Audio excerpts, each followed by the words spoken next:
We live in an instant. From food to movies to the speed of download, the demand for instant results is trickling into every corner of our lives. Retailers race into same-day delivery, and smartphone apps are now designed to eliminate the wait for a cab, a date, or a table at the hottest restaurants. It's a world of instant information at our fingertips. But as a certain web-slinging superhero once taught us, with great power comes great responsibility. And for adolescents, that quest for power often comes in the form of sex. We hit the hallways to ask a few of your peers if they have ever used this time-saving tool to send or say anything inappropriate. I think you just text in the moment. You don't really text, you don't really think about it. If you're in a fight with somebody or you get really heated, you send texts that you really don't mean, and so I've done that a couple times. I try to think about what I text before I actually send it out.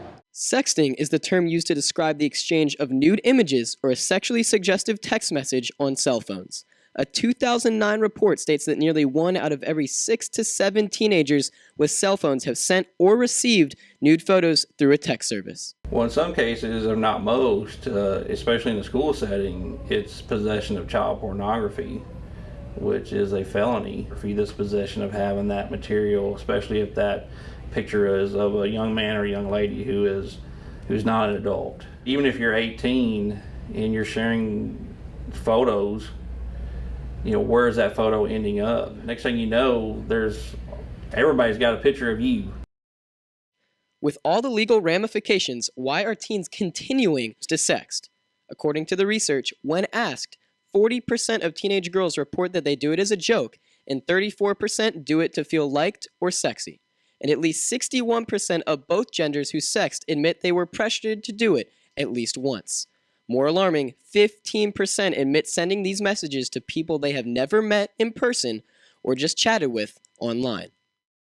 Earlier generations didn't live with the instant connectivity that we have today. Apps like Snapchat and Instagram weren't available at the touch of a button.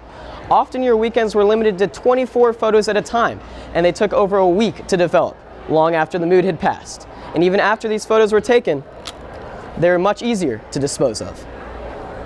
The first thing that kids need to understand is that what is put out there doesn't go away.